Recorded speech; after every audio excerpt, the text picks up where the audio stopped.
Hi everyone, welcome. This is Linda Rossetti, and I'm thrilled you're here for week number 2 of Your Move, making the most of your next transition. I hope you enjoyed week number 1, right? Week number 1 was all about exploring what brings you to this moment, right? And our hope was trying to get beyond the things that are kind of top of mind and bringing your awareness to some of the broader things that might be happening that make transition make sense at this moment. This week, we are going to bring the notion of transition into that exploration, right? We're going to layer on top of your initial exploration a broader understanding of what transition is and see if we can't then look from your experience with fresh eyes on what transition might mean. So let me take a minute to introduce to you some of the work that I've done over the last decade, right? Some of you know my story. For those who aren't familiar with it, I, more than 10 years ago, encountered an unexpected trigger that happened while I was in the workplace. And I really had no vocabulary or understanding to interpret what it was that was happening. But it was wrenching, and I felt as if the ground fell out from underneath me, right? All the ways I had used to make sense of the words somehow kind of shifted, and I wasn't able to really process what was happening. And so that experience caused me to do research, and the research led me to a broad set of understanding that frankly we ignore in society, much to our peril, I might add. You know, very often when triggers occur or when we have these feelings that something isn't right, society has conditioned us to respond in the exact wrong direction, right? It's almost 180 degrees from where growth and development would argue we should go. And so I found it helpful to really think about the transition definition as a place to start.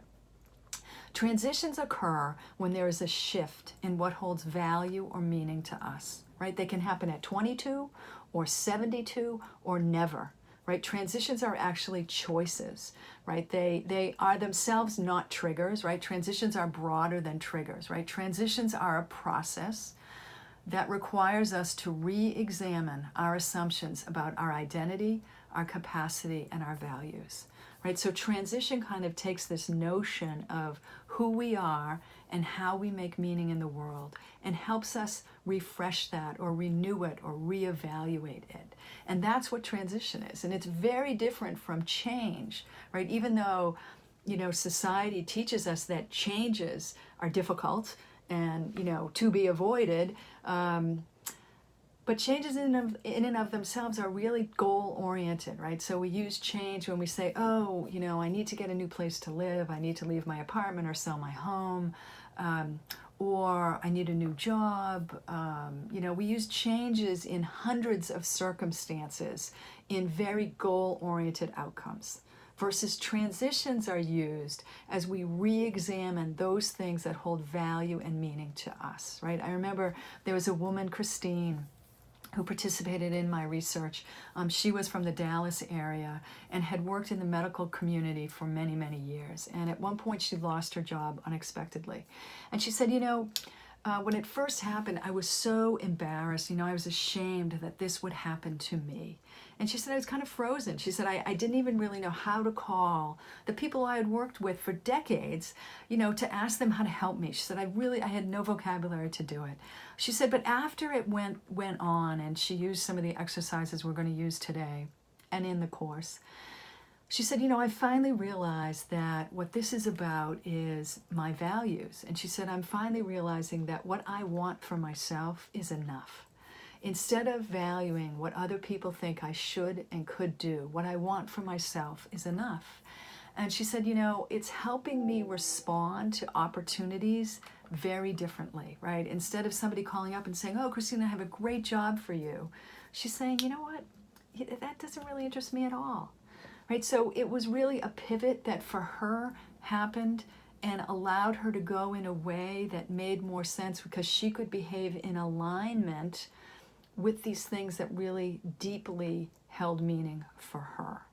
And you know, what's interesting, I did a focus group recently with a group of men who, all of whom are in the gay community, and they talked about this notion of coming out and how the coming out was really not the transition, that the transition began when they made the decision to come out. Because once they did, then they went through a many years, sometimes decades long process of learning what it meant to be in that new identity. And so I think that that's a beautiful example, both of them really, that can help us understand that transitions occur when there is a shift in what holds value or meaning to us. And it requires us to re-examine our assumptions about our identity, our capacity, and our values. It isn't necessarily a flick of the switch and we go from A to B and we're there. It is a process, and it's one that allows us to explore those things that are going to give us a connectedness, not only to ourselves, but the people we interact with and the world at large. And that's really what transitioning is all about.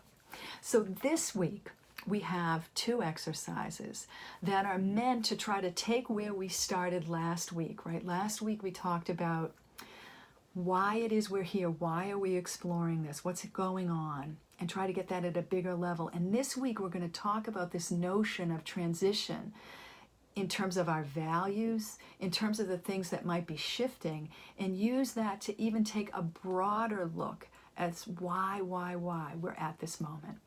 Right, so exercise number 1 is all about trying to understand the values that we have and using the lens of the triggers we worked with last week to bring us to that.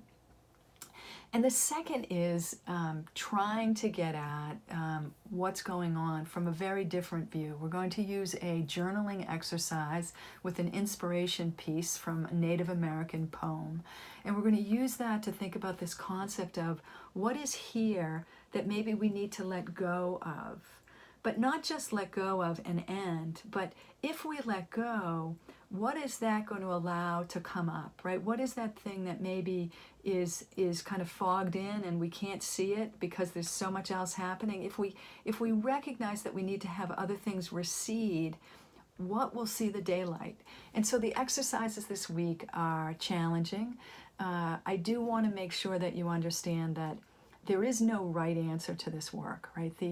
The goal in this course is to give you the tools so that you can respond differently when these things come up. So instead of being stressed as you're doing these exercises about getting an accurate answer, please try to keep in mind that my goal is to try to give you familiarity to what transition means, to what might be happening for you, because from that informed place, you will make a better decision as to what you need to do to go forward.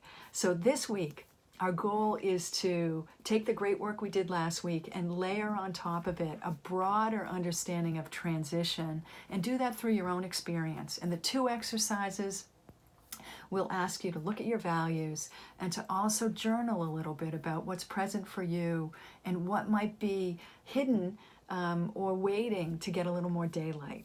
We'll end the exercises with revisiting the intentions that we set at the end of week 1.